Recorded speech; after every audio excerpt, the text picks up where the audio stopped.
ओम श्रीराम. सर्व श्रोत्यांना प्रेमपूर्वक नमस्कार.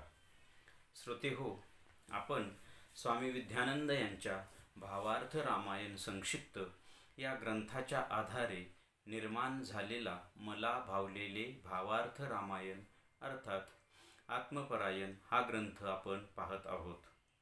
आज सुंदरकांडातील अध्याय 17वा, हनुमंतांचे रावण सभेत आगमन. ओम श्रीराम. हनुमंतास इंद्रजित बंदिस्त करून रावण सभेत आणतो तेव्हा रावण क्रोधाने आज्ञा करतो की याला मारा, कापा, तोडा व खाऊन टाका.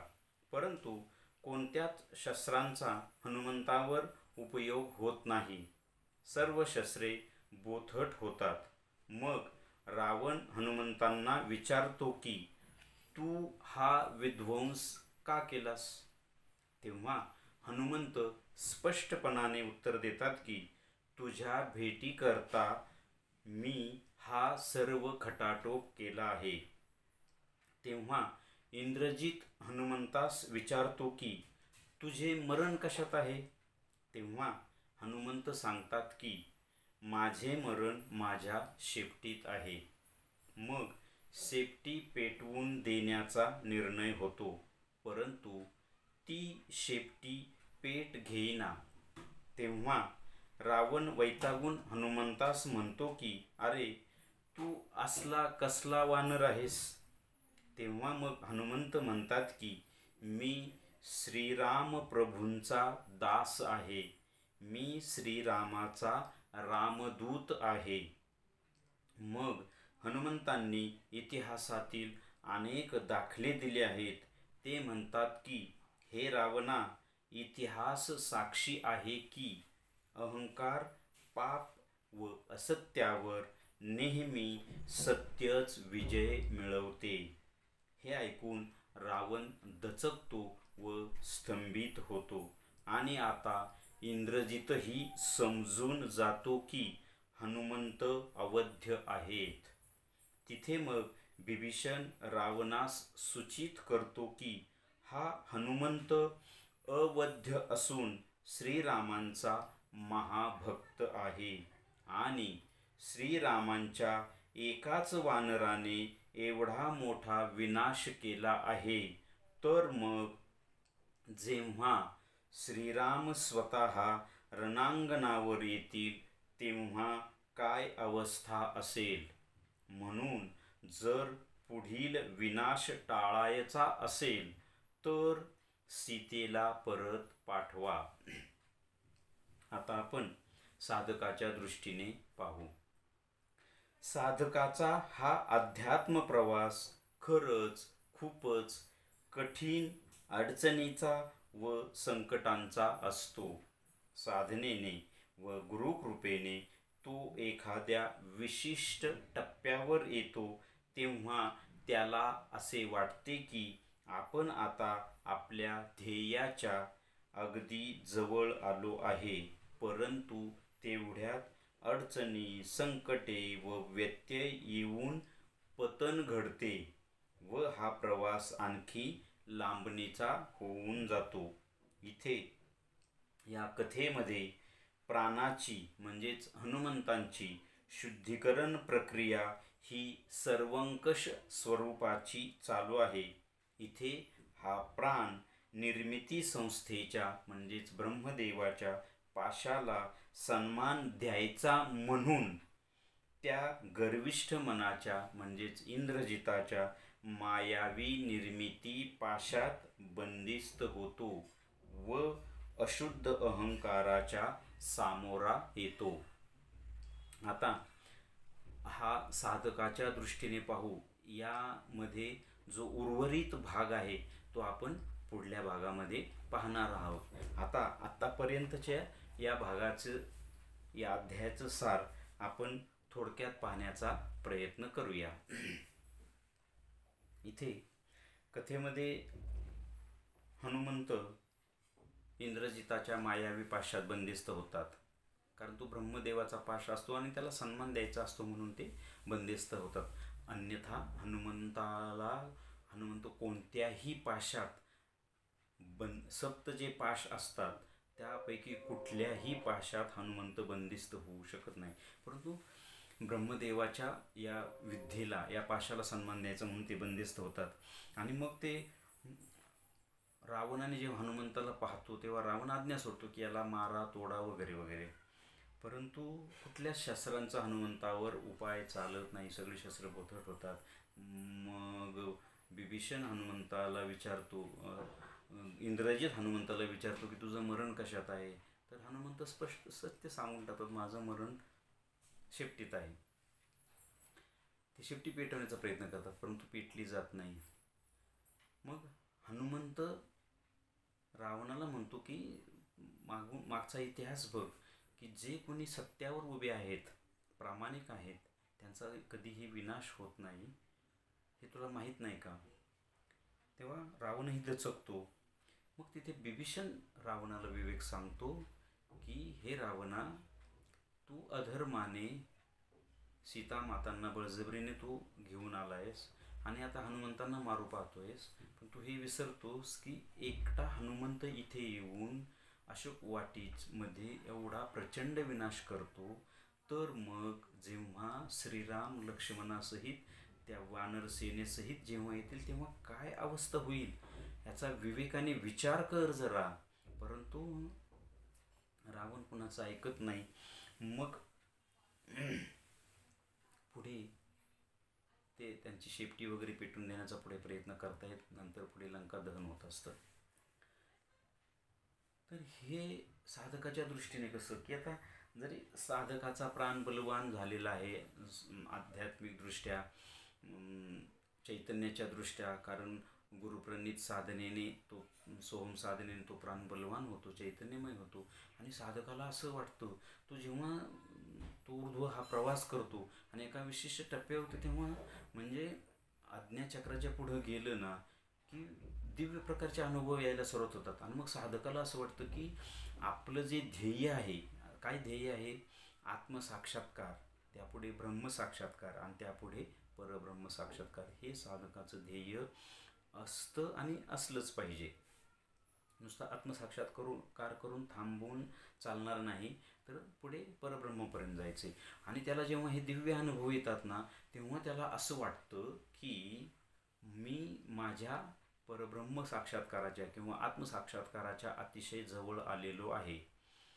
आता इथे कथेमध्ये हनुमंतांनी एवढा विनाश केलाय, एवढं सगळं प्रचंड लंकेत गोंधळ घातलाय, त्यामुळं तो दृष्टिकोन जर साधकाच्या दृष्टीने पाहिलं त्याला वाटतं तर मी खूप जवळ आलो आहे. परंतु अजून ध्येय खूप जवळ आहे.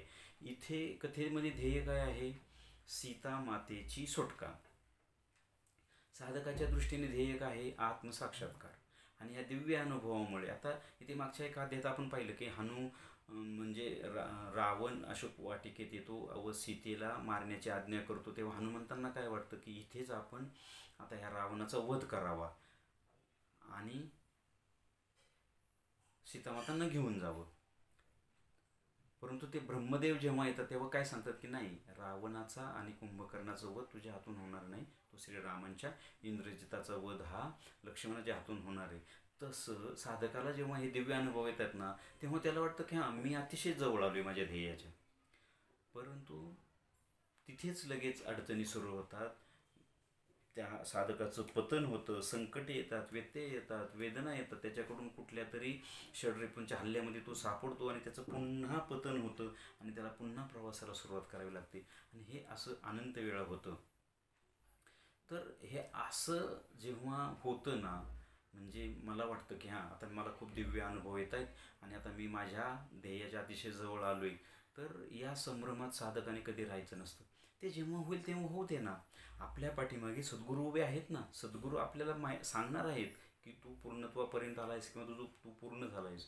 तेव्हा आपण ते समजून घ्यायचं. तोपर्यंत घाई करायची नाही. घाई केल्याने मग आपल्या समोर आपल्या ध्येयाकडे चालताना आपण विश्राम पावतो, थांबतो, बेसावध होतो आणि त्या बेसावधपणामध्येच मग षड्रिपू, विकार, वासना हे हल्ले करतात आणि आपल्या प्रवासात व्यत्यय येतो. आपल्याला संकटांना सामोरं जावं लागतं, वेदनेला सामोरं जावं लागतं, शारीरिक व्याधींना सामोरं जावं लागतं आणि आपला प्रवास जवळ आलेला परंतु तो आणखी लांबणीचा होतो. अतिशय एक छोटीशी गोष्ट आपण पाहू. एकदा एक साधू होते आणि त्याचे काही संन्यासी शिष्य, तो साधूही संन्यासी होता, त्यांचे बरेचसे एक 10-20 संन्यासी शिष्य होते आणि ते हिमालयाच्या यात्रेसाठी निघालेले होते. तर त्यांना जाताना मध्येच एक किर्र असं भयंकर जंगल लागतं. त्या जंगलाच्या तिथेच त्यांना एक आदिवासी भेटतो. ते आदिवासीशी बोलण्याचा प्रयत्न करतात आणि त्याला विचारतात की बाबा, या जंगलातून आम्हाला हिमालयाकडे जायला वाट सोपी आहे का, आणखी दुसरी कुठली वाट आहे का?